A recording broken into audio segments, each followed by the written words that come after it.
Good evening, Tigers. My name is Stephanie Anderson, and on behalf of the Mizzou Alumni Association, I am pleased to welcome you to our next installment for our webinar series, this one featuring an outstanding Mizzou alumnus. This program is made possible thanks to our dues-paying members. Membership in MAA makes Mizzou stronger and not only allows us to host webinars like this one, but also supports scholarship, alumni events, and communication, and our favorite Mizzou traditions. To our current MAA members watching, thank you. And if you're not a member, joining is easy. Go to mizzou.com/join to learn more. I am excited to introduce you to my great friend of the Mizzou, or a great friend of the Mizzou Alumni Association, and me personally, Daniel Willis. Dan, thanks for joining us today. Hi, everyone. So excited to have you here. So just some quick instructions to start us off. Daniel is planning to share his story and touch on his time at Mizzou, how he first got his foot in the door in Hollywood, and explain what it's like working as a writer and director in Hollywood. But there will also be time for Q&A at the end. So if you have a specific question, please click the Ask a Question button at the bottom of this video. And you can go ahead and submit your questions as you think of them, and we will get to as many as we can at the end. Okay, so a few words about Dan to get us started. Daniel Willis is a writer-director who draws on his experience growing up in Chicago's South Side. He is in a 2018 Film Independent Project Involved Directing Fellow and a 2017 Sony Pictures Television Directing Fellow.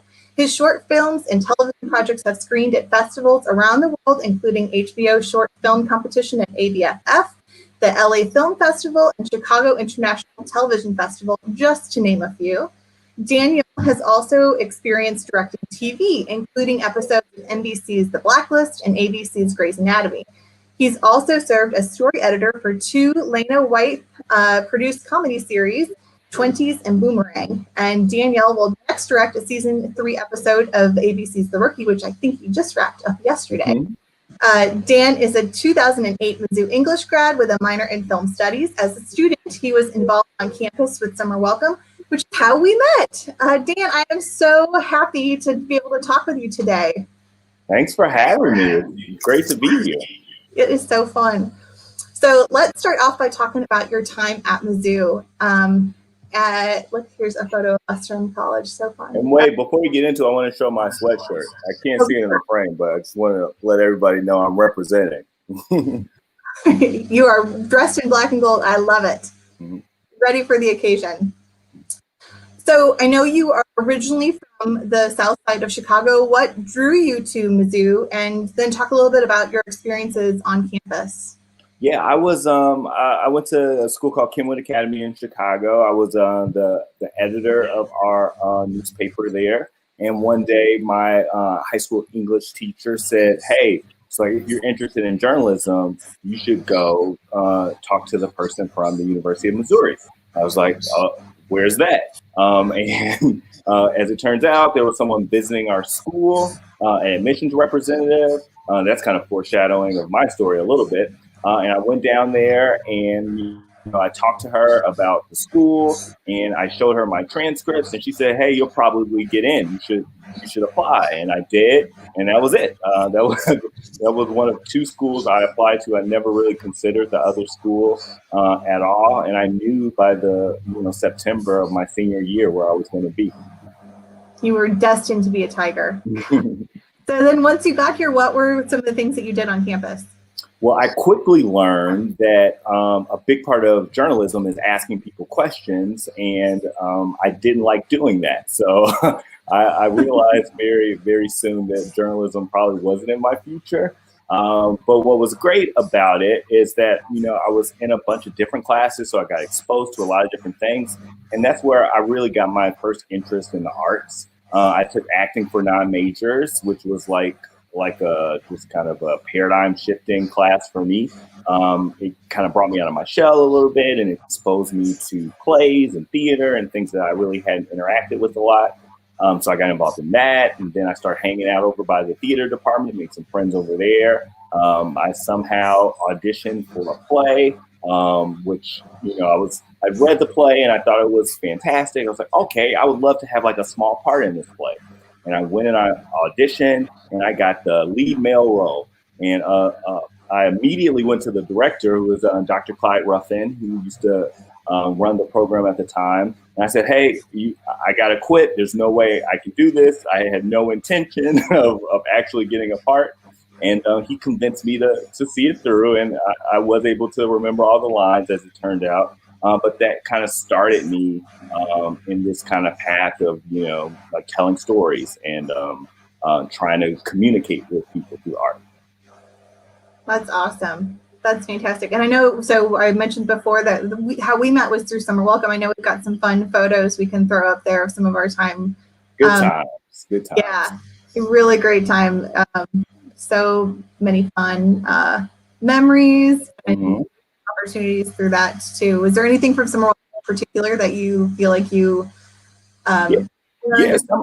Summer Welcome was so great for me because it kind of, Mizzou's a big school, so you kind of find your tribe, and it's very easy to kind of like just be with your people. And that was kind of my story in the first couple of years. Like the first year, like I had my fig, I was like, okay, so these are my people and the people who live in Kramer Hall. And then I start to kind of find folks who were interested in the same things that I was interested in.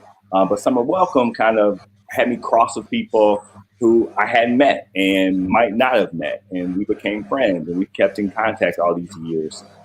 So that was great socially. And then it's like, we had this big review that we would do for the kids when they would come in. Not the kids, I guess the incoming freshmen, but they were kids. Students, yes. And so we had to perform like 4 or 5 nights a week, which for me was really just kind of fun. And it again, gave me confidence, as a performer. I mean, I feel like that, shifted into other areas. But it just helped me to feel comfortable telling stories and like writing up little scripts and coming up with ideas and being able to share those ideas with an audience. I think, even as I'm talking about it now, it's starting to make sense how all these things kind of work together. So that was really great. And, we just had a blast and ate a lot of pizza and all that stuff. So, so much pizza. So what did you do after graduating from Mizzou? After graduating, I stayed at Mizzou, kind of like around the way. I actually came to Chicago briefly and then came back to Mizzou probably within a month. So it was a quick turnaround, but I was an admissions rep. And so I was the mid-Missouri admissions rep. So I was sent to all the small schools in the state, not too far from the Columbia area, lots of day trips and things like that. It was my job to kind of go into these classrooms and talk to the kids about what Mizzou was. And it was easy because everyone in Missouri loves Mizzou. It's like an aspirational place for a lot of kids. So it was the easiest job I ever had. They knew more about the university than I did often. It was just kind of a fun way to, I wasn't giving back. They were paying me to be there, but it was like, I was able to kind of share my experience that I had with more people in kind of a one-to-one kind of individual way and see them get excited about it and ultimately see some people decide to come to Mizzou. So that was a lot of fun. That was a kind of a rewarding kind of first job, if there was such a thing. Yeah. And then after that, you went back to Chicago and got a master's degree. Is that right? Yes. I went back to Chicago with no plan. I remember when I was an admissions rep, I hope Chuck is listening to this. I used to kind of daydream at my desk and think about the possibility of film school and what that might be like. I ultimately didn't have the courage at that moment to go to film school. But what I did do is go back to Chicago, decide to be an English teacher, enrolled in a graduate program to be an English teacher. But something was still kind of in the back of my head. I ended up, taking a tour of the film school at DePaul University, and they got me in. I was like, okay, this is a real thing. This is something that people actually do. So I got my education there, and that brought me back to LA. But it's like the thing about Mizzou is I made my first movies there. I used to, I did the 10-minute play festival that we would have every year, and one of my the most fun nights I ever had is a friend, Jay Johnson, who was there. He was starting up this silver screen film festival at the school. It's no one knew about film festivals, but he was like, oh, we should have a film festival. He kind of recruited me, came into Heather Carver's playwriting class. I was like, hey, we're starting this film festival. We need people to submit their work. So I just adapted one of the plays that I had written for one of my theater classes. And on the same night of the 10-minute play festival was the Silver Screen Film Festival. So I went from Memorial Union, where the film festival was taking place, and I crossed the street over to the theater to do the play in the same night. And it was just kind of an incredible experience, and it kind of opened up my eyes to like how much joy and gratification I could get from telling stories. So that was the seed. And then when I went to DePaul, I was able to kind of like, do it in a more focused way, which would, allow me to make a career of it. Yeah. So then what took you out to California? Talk a little bit about some of your first jobs and when you first took that leap to move out west. Yeah, I came out to LA to do an internship. So I was finishing up graduate school, and my first internship was at Will Smith's company. It's called Overbrook Entertainment. And so I went there, and that's where I kind of learned the business. That's where, kind of learn what producers do and executives do, and, how studios work with production companies, so on and so forth. So that was my entry, but I also had odd jobs. I worked at a expendable store where we sell like gaff tape and little things that you use on a film set. So that was interesting. I worked on the Dr. Phil show as a transcriber. And in a job like that, you just kind of watch the raw video footage of interviews and all the stuff you see on Dr. Phil's show, and you type it up so all the producers know how to find everything they need. That was an interesting job. And then I finally kind of broke through and started getting a little bigger jobs at studios and production companies. But the real job that made the difference was being a PA on the show Grey's Anatomy. So a PA, production assistant, kind of the lowest person on the totem pole. I was, buying groceries and running errands and picking up people's laundry and all that kind of stuff. But that was my foot in the door in a production environment. I get to, do all those tasks, but I also would sneak over the set and watch the directors, and I could be in the writer's room and watch them turn an idea into a script and turn the script into a television show. And they even put my name up at the end as a production assistant, which I thought was really cool at the time. So yeah, that was my start. And I eventually was able, over the years, I was there for 3 years as an assistant and a writer's assistant, and a showrunner's assistant, and kind of worked for the head writer in that capacity. And then a couple years later, I was directing an episode of the show. That's wild. You started at the bottom, then you rise up to the top. That is so fantastic. So, yeah, go ahead. I was going to say, Hollywood is really an apprenticeship business. My story worked out really well in a way that I was able to take a more straight path than most people are able to. But that's a testament to the people I worked for and the places where I worked that allowed you to grow if they saw something in you. That's so cool. And then up on the screen there is the America's Treasure, Debbie Allen. Everybody knows her and all the things that she's done, but personally, she was a mentor for me. I was able to kind of show her some of my early work, and she saw something in it and allowed me to shadow other directors on the show, and ultimately was the person who hired me for my first directing opportunity on television. So always happy to see her. And that was a really special night because it was kind of a reunion for one of my favorite shows, A Different World. Back in the day, Debbie Allen was the producing director of that show, and Jasmine Guy, who's also in the photo there, she was the star of the show. So they were coming together as a kind of Grey's Anatomy, Different World reunion, and I just got to hang out there and stand next to two Hollywood icons. That's amazing. So obviously you've had lots of experience on Grey's, and then another show that you have directed for was The Blacklist, right? So how did you connect to The Blacklist? Well, when I was at Grey's, I had an opportunity to make an independent pilot, which is pilot the first episode of a television show. When you're a writer or director, your sample work is your currency. That's how you can move up the ladder or get a job or an opportunity, I was able to use one of the projects that I made on the side as an independent filmmaker to start applying to fellowships. A lot of these networks, NBC, ABC, CBS, so on and so forth, have opportunities where you can apply to get a fellowship, and then there's some professional development and possibility and to shadow other directors on their shows. So I got into a fellowship with Sony Pictures Television. They are the ones who put on the Blacklist. I went there, I shadowed the director of the Blacklist, and ultimately they hired me to direct an episode.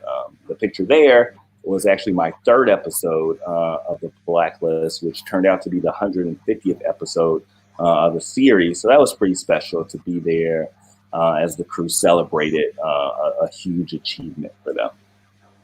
That is so cool. And then I know, oh yeah, here's another shot from the Blacklist. Yeah, that's a shot from my last episode there. Tom Wopat there on the right-hand side, the legendary television actor, was a guest star on that show. So I was able to work with him and many others. And that was the last day. You only see me smiling on the last day of shooting, because then all the anxiety and anxiousness has melted away by that point.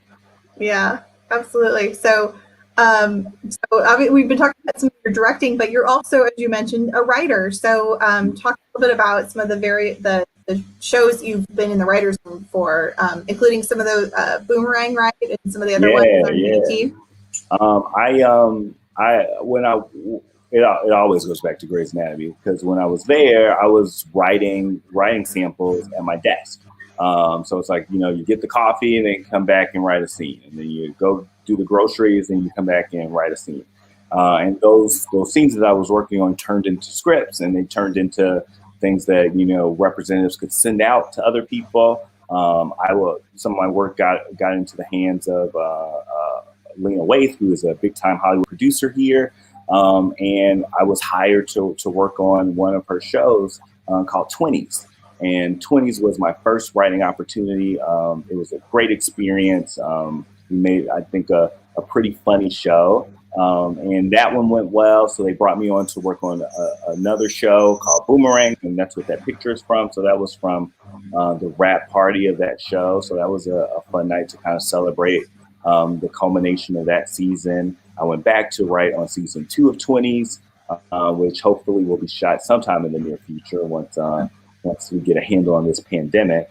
But yeah, those, it's been really great to kind of use both muscles, the directing muscle and also the writing muscle, and just tell stories in different ways.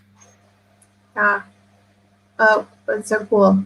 Okay, so Dan, we have talked a little bit about how you mentioned this a little bit, but I know that the TV and movie industry can be ruthless. So how is it securing directing jobs or writing jobs for these network or cable TV?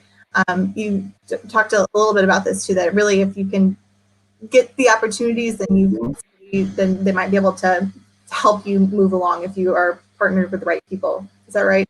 Yeah, I think it's like it doesn't have to be ruthless. We've seen it played out that way many times if you pay attention to the trades or the news or television and movies in general. But my experience has been such the opposite, and I don't know why. Maybe I'm lucky, but I've crossed with some really great folks. I've tried to work as hard as I can and do everything that I can to prepare myself for opportunities as they come. And build relationships, and that's paid off at least so far. So it's like, every job that I've gotten has come through some kind of relationship in combination with the material I was able to show them and how that matches up with their needs. So I encourage people to think about it like that. It's like, hey, do your work, do everything you can, become the best writer you can be, become the best director you can be. If you're a camera person, whatever you are, just do that work, and then go out there and tell people what you're interested in doing, and tell people what you're trying to do, and treat people well, and show up to events and support others. And I feel like in the long term, it's a winning strategy if you're trying to make it in this business. That makes sense. So another question that I have for you.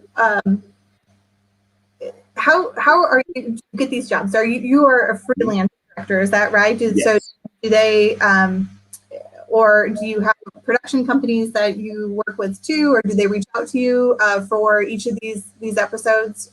Just talk a little bit about how that works. Yeah, so I'm completely freelance. I have representatives. So I have a manager and agent. Their job is to find opportunities for me based on their whatever belief they have in in my abilities. So they're my biggest advocates. So they're out there talking to the people who have the jobs and telling those people, hey, we got this guy. We think he can fulfill some of your needs. So that's one part of it. And then it's like, I've been here 9 years. So, I know a lot of people who I started out as assistants with, have their own shows now. And a lot of people who I started out with assistants with are executives or agents or managers or things like that. So you're always pulling on your personal network too. And you're saying, hey, this person knows that I do this, maybe you'll get a call from them. Maybe you'll hear about jobs from people separate from your representation. So it's a combination of a lot of things to get the work, but mostly it comes from the people who are professionally responsible for getting your name out there, and then the people who you just know and who trust you. Yeah.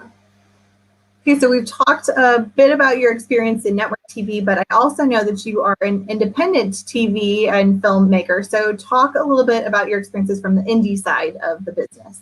Yeah. So that goes back to, your sample material being your currency. When I was an assistant, I made a independent pilot. Some friends of mine from film school, found some money, and we got the opportunity to make this pilot. And the idea is you make this kind of independent project, you try to sell it to the marketplace once it's done. And so that's what we did. And it did really well in that it was a piece that I could show folks and they could see it and know that I was a director. And so we did a bunch of film festivals all over the country, which was really great. I was able to use that as a showpiece for the meetings that you go on. It's like we talk about representatives; they're often sending material to people. So it's like, okay, I have this client, and this is the thing that he made, and they'll watch it and they'll decide, okay, yeah, maybe we will sit down with this person. So in that way, it was super helpful. But yeah, we did a bunch of TV festivals. We won a couple of awards. So that's always nice. I made a short film a couple years ago now called Wednesday, which did really well on the festival circuit as well. We were able to license that to HBO. So, you can go on HBO and watch that, or at least my mom does. I don't know if anybody else does. But that was a good opportunity as well to kind of make something outside of the system, but then get an opportunity to put it on a platform where people can actually see it. Great. So we have you've talked about all the different roles and different hats that you have worn: writer, director, producer, editor, all those things.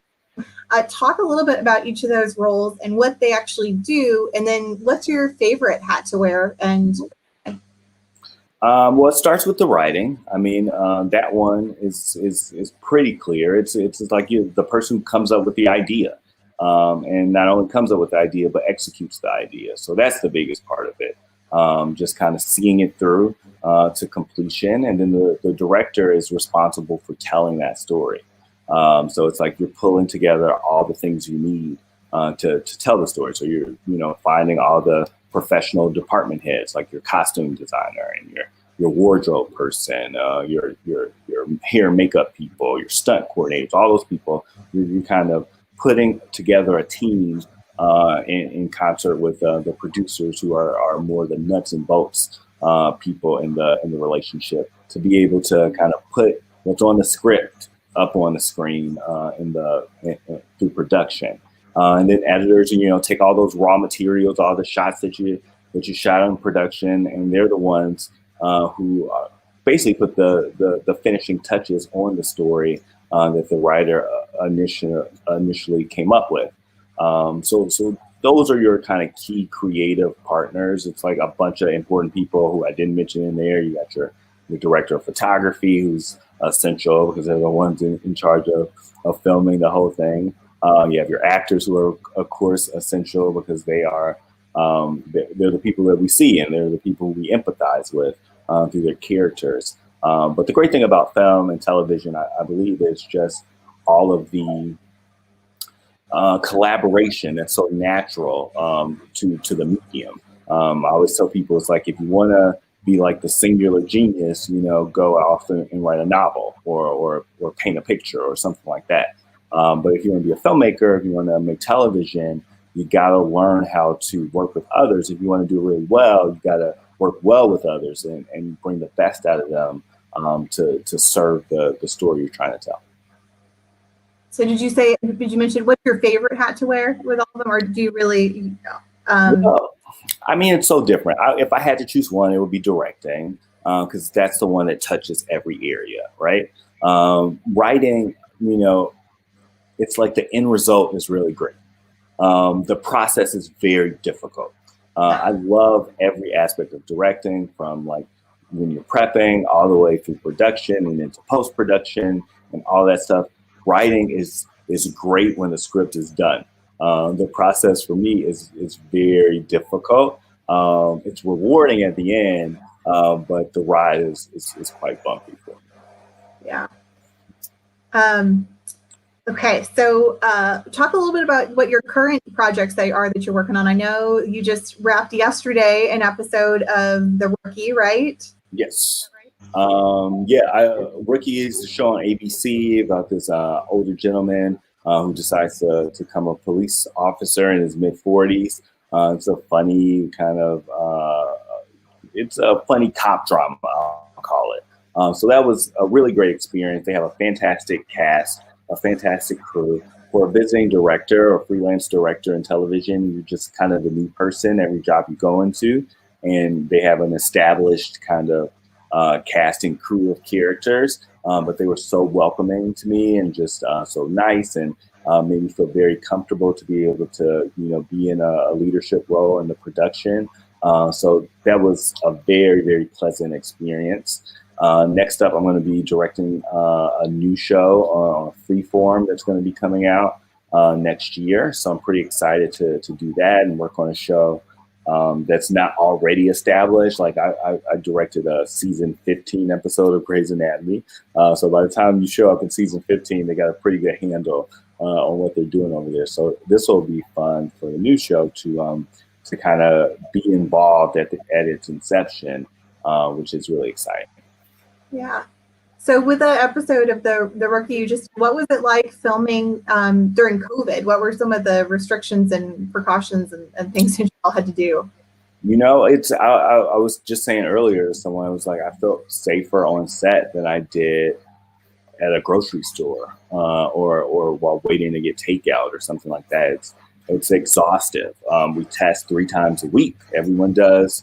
So that kind of puts you at ease a little bit about the people you're around, and everyone's very kind of motivated to make it work. And it's a very expensive process in making television in general. So it's a kind of financial incentive to be as safe as possible. And then when you're like on set, it's like you're completely covered. You have a mask on, you have a face shield on top of that. There are folks around to help us remember to keep our distance of at least 6 feet. We protect the actors whenever they are without masks, and immediately once it's time for the cameras to turn off, they're immediately covered. So people are working really, really hard to do this as safely as possible, which I think is good for everyone, because it's good for professionals who work in the field, but it's also, I think, the safer we do this, the more we can kind of fill your TV screens and your laptop screens, since everyone's at home. So we don't want to get to the end of Netflix. So I'm glad that we have the opportunity to kind of keep it going and help people out as they're home waiting for life to return to normal. Yeah. Well, we appreciate you continuing to provide entertainment for us while we're stuck at home. Last question before we'll turn it on take it to the Q&As. That we've got quite the queue of questions that are submitted, so people are excited to start to ask you some questions. The last one for you is, What are some of the skills that you learned from Mizzou that you think have translated to your career? I think to me, you really learn how to be a person in college. It's like I grew up on the south side of Chicago, which is to me the best place in the whole wide world. But you only see so much of the world where you're from. And so, I remember when people say, it's like, you're going where for college? You're going to Columbia, Missouri? Where's that? And I was like, well, they say they have a good journalism school. So I just believed them and I went. But when I got there, it's like you're meeting people from every corner of the world. You're being exposed to all these different cultures. You're exposed to all different corners of America. So for me, it was just like opening up like what my world was and getting an opportunity to participate in all kinds of programs and introducing me to theater and introducing me to film and allowing me to become a leader in many different respects, from doing the tour team and from doing summer welcome and all those things. It's like, okay, this is how you become a well-rounded human and then go out into the world. And I just got a lot of confidence in college too. It's like, okay, it's like if I can go from where I'm from into this space, which is completely different, and do well here, then maybe I can be an adult too. So I think for me it was very broad. Incredible professors. I would remember Dr. Ruffin and Dr. Carver, and Ramsey Wise was there in the film department. He introduced me to foreign films. I wasn't watching many foreign films growing up, but my film studies classes allowed me to kind of get that education as well. So it did everything for me, also. Well, we are so proud that you are Mizzou made and that you are the success that you are having out in LA right now. So I'm going to turn it over to some of the great questions that we have submitted. If you haven't submitted a question yet, now is a great time to do it. You can, like I said, just click that button down below and submit it. But to get us started, Leanne has a question for you. Who is the most famous person or the person you were most excited to meet through your work? It's got to be Debbie Allen, right? Who's bigger than that? I met probably a bunch of famous people. I'm not that person. It's like, I'm just like, I feel like I treat everybody the same. So it's like, for me, it's not a huge thing, but to me, she's an icon. So that was really huge. I'll say her. That's so fun. Okay. We've got a question from Katie. What advice do you have for actors looking for agents? I would say the biggest thing is just, doing what you can control. And that's like taking your acting classes and getting as much work on tape as possible. Acting classes are really important. That's a good way for people to discover you. It's a good way to develop your craft. Absolutely. And I feel like it's a good place to develop your network as well. So if it's about being seen, I feel like that's a great way to do it. And then it's like, depending on where you are, find your local film school, find your local kind of group of people who are interested in film and be in their films, often for free or for pizza if you're lucky. And just do that work and collect that material, and you'll have things to show folks when the time comes. But you really can't rush the process. You just got to kind of do what you can control. So I'll say that. That's great. The questions, we have so many questions now. They're on 2 pages for me. Kristen has a question. What advice do you have for someone looking to dive into telling Black stories as a second career? I would say now's the time to tell them. I feel like we're in a space right now in this country where I feel like people are just more conscious of issues of race. So tell your story and just make it good. I feel like it's not enough to tell a Black story just with Black people, but it's got to be interesting. It's got to be entertaining. It has to have something to say, I think, about the broad human experience. But should we focus our attention on specific communities that are important to us? Absolutely. So I would say just step into the moment now and do it, because people are looking for it. Okay.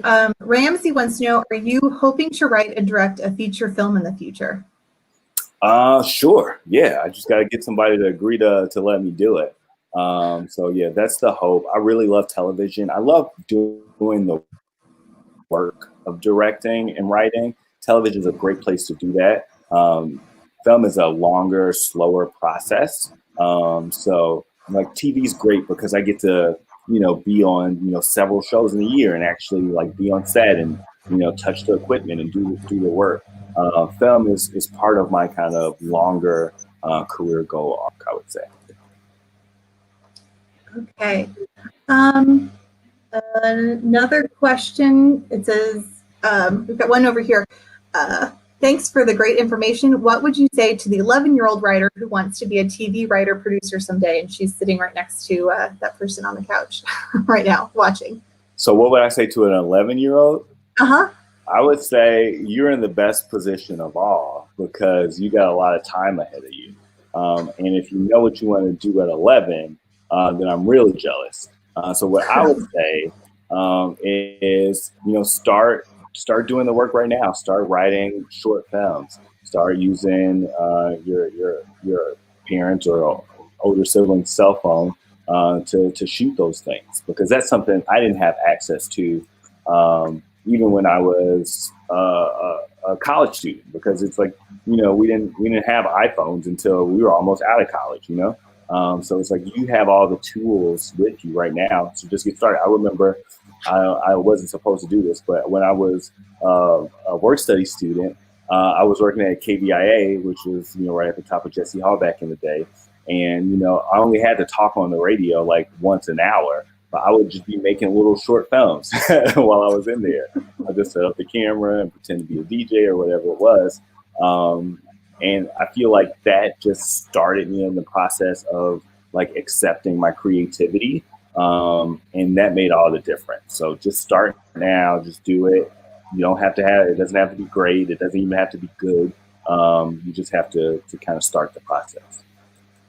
So many good things come out of Jesse Hall, right?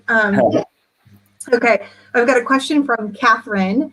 Do you feel that you have to go to a coast to work in production?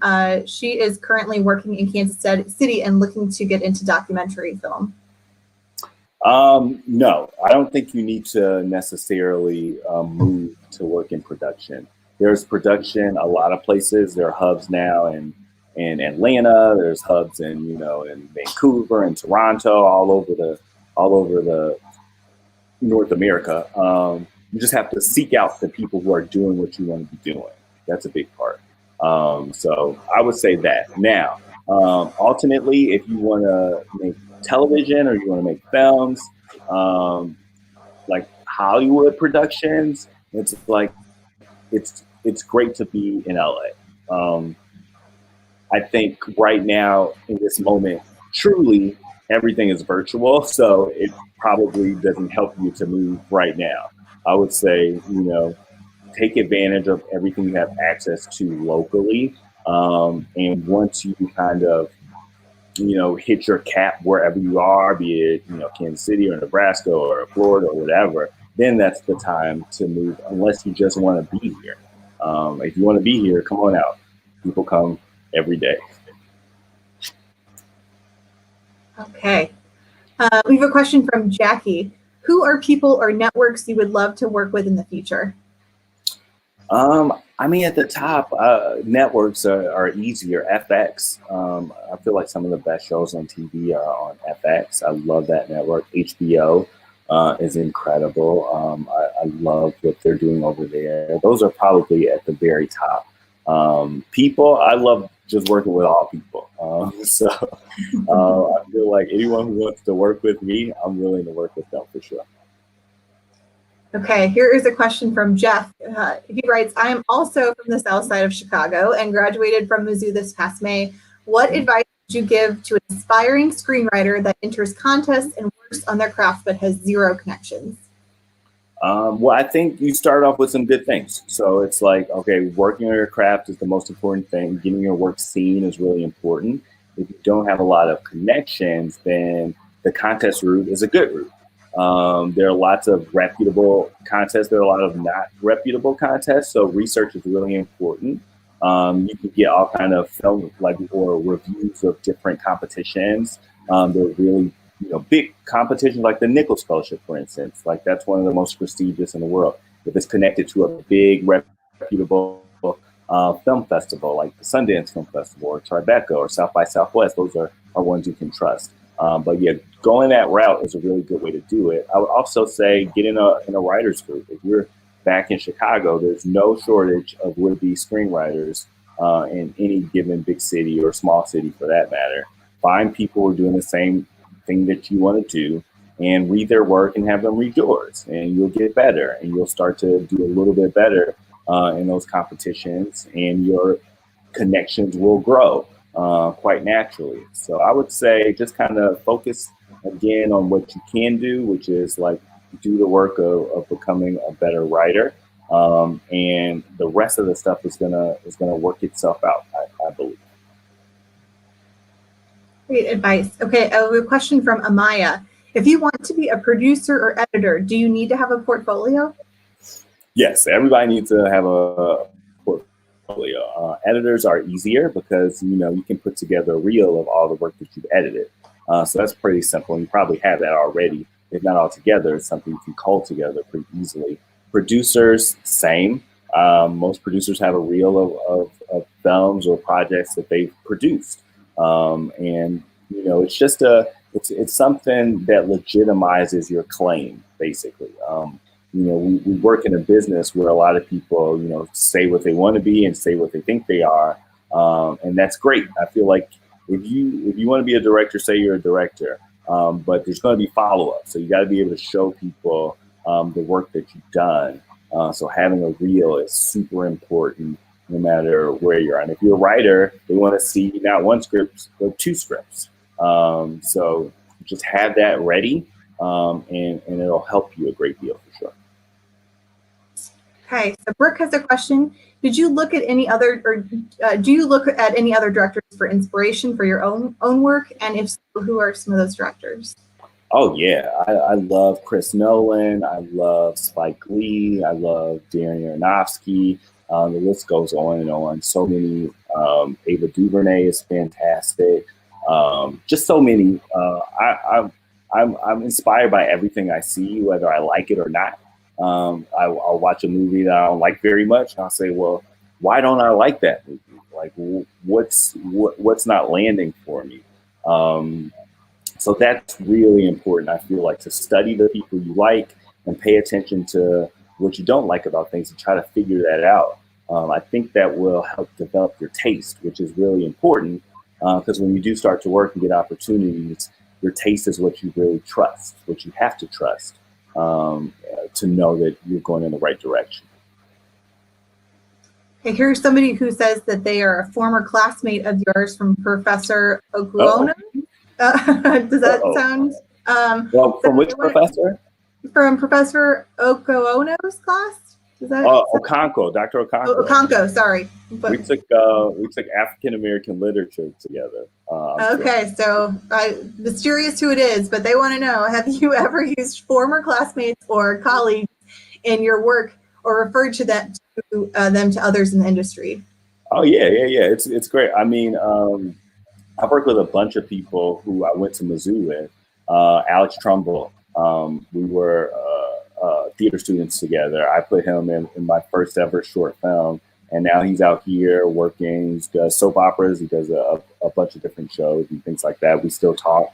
We work together. I got a friend, Bisara Sagai. She was an actor. We acted together in the theater school at Mizzou, and now she's been on a million shows. She's been on Succession. She's been on shows on probably every network. So she's working a ton out here. I've worked with Terrence Chisholm, who is a playwright, a big deal playwright at Mizzou when I was here.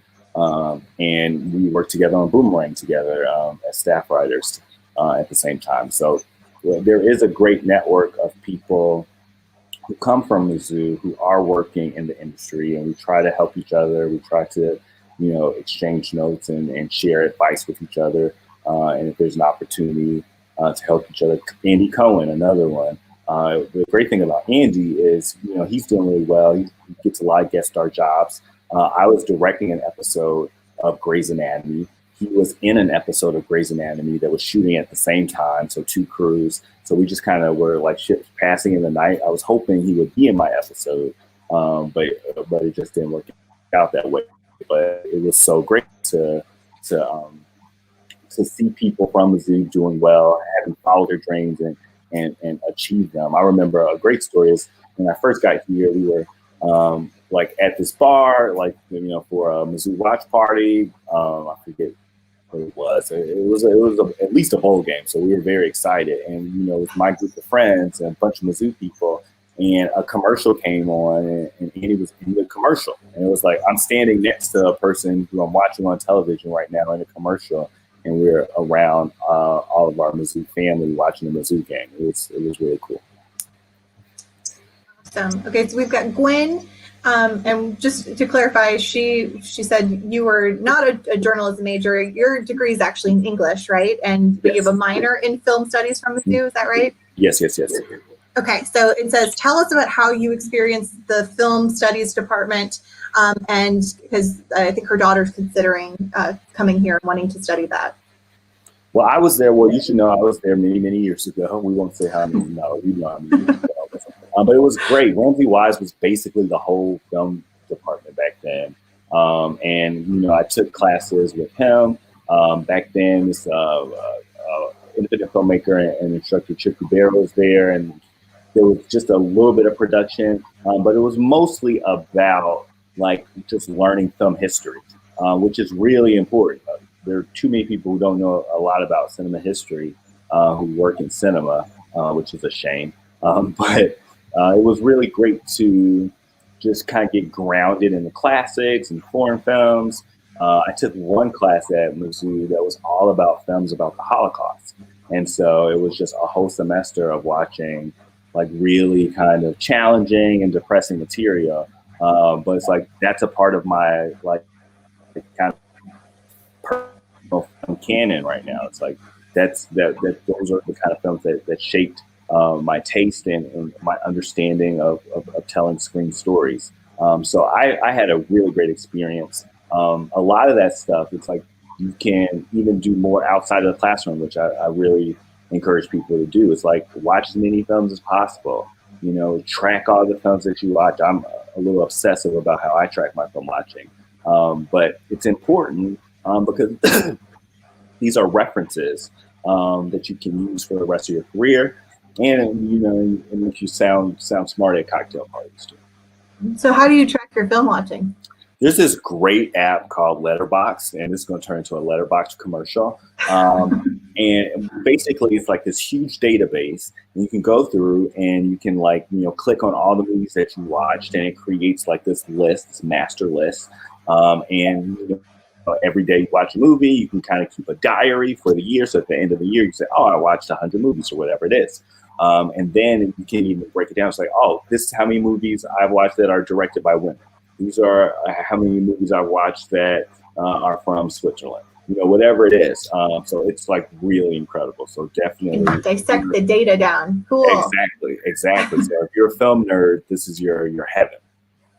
That's awesome. And Gwen, I also just wanted to let you know, I think we said Dan and I were here at Mizzou a while ago, and curriculums and things changed. But if you reach out to admissions.missouri.edu, I know that the reps over across the street in Jesse Hall would love to tell you and your daughter more about all the different film and type of majors and options that we have here on campus currently. Okay, a couple more fun ones. You mentioned some of the fun Mizzou you've come across. Somebody wants to know, have you had to work with any Jayhawks or other of our rival schools? Have you come across? Absolutely. On the Rookie, there was a Jayhawk in the sound department, and I was able to put that aside and continue to work with them. So big of you. Yeah, they're out here. It's still a friendly rivalry. It's different now that we're not, you know, playing each other anymore in the way we were before, but it's still strong, and I still get that kind of like heat in my chest when I see a Jayhawk placard or something of that nature. So that never goes away. No, it's deep within us. Okay, So another question, this one's from Leanne. What has been the most difficult aspect of your career thus far? I think it's being patient. That's really the thing. I'm a big believer that if you stick in there, your break will come.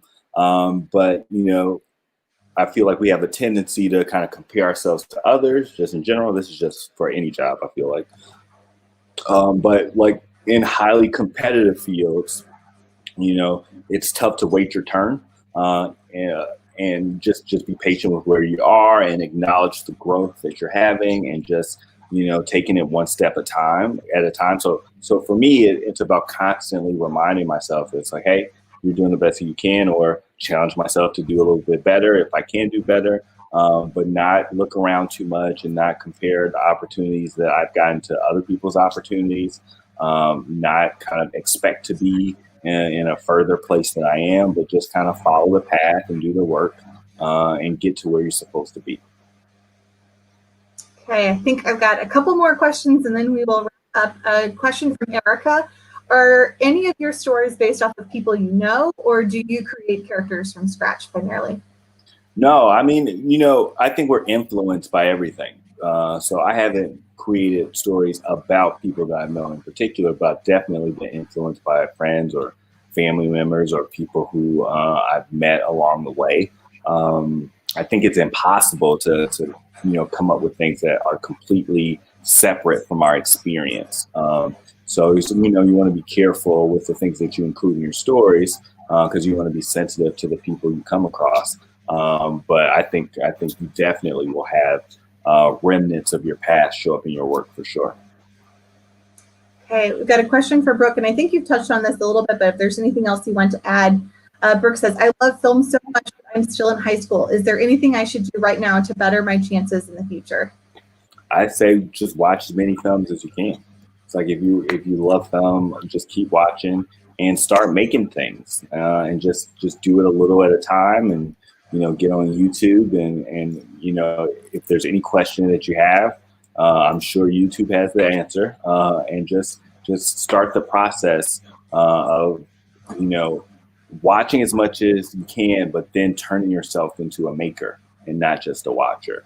And you might find that you love it. You might find that you just love watching movies, and that's great too. But at least you'll know. So I say just start the process now. Don't wait. Okay, last question. This one's kind of a fun one. Who's more intimidating, James Spader or DR, our boss from Summer Welcome? DR, no question. No question. Here's a picture of DR. I still remember DR time. I still operate on DR time. For those of you who don't know, just make sure you're there early. Summer Welcome was a formative experience for me, because a big part of it was just taking the chance. Back when I was doing it, I'm sure it's the same now. It's very competitive. It's a group that a lot of people want to be a part of, and just like putting in the application was a huge deal for me, and getting through those interviews. Like Summer Welcome was the first kind of, if you want to say, like exclusive like club that I was a part of, and it's like so much of my life now is about trying to like get into these spaces and interact with these people. And it's like, I learned how to kind of put that best foot forward in a professional way with Summer Welcome, and largely because I was intimidated by DR most of the time. He's really not that scary though. But he's the sweetest guy. I know. He has a reputation though. Yeah. It's like once we're on the other side of it, it's like he's a teddy bear. Yeah, that's great. Oh, well, Dan, thank you so much. It's been so fun catching up with you. And thank you, viewers, for joining us and for all of the great questions. We had so many amazing ones. Just as we're looking ahead, we're taking next week off to celebrate Thanksgiving, but we'll resume our webinar series on Thursday, December 3rd, when MU Medical Director Dr. Dima Danvici discusses research being conducted at Mizzou to learn how COVID-19 affects patients with HIV in honor of HIV/AIDS Awareness Month, which starts in December. Then later in December, we have webinars lined up about personal economic impact of COVID. And for all of our Kansas City Chiefs fans that are watching, we'll chat with alumnus Dan Mears, who has played Casey Wolf for 30 years. So I'm excited for that one. I hope you'll join us. But until then, MIZ. ZOU. All right. Good night, everybody.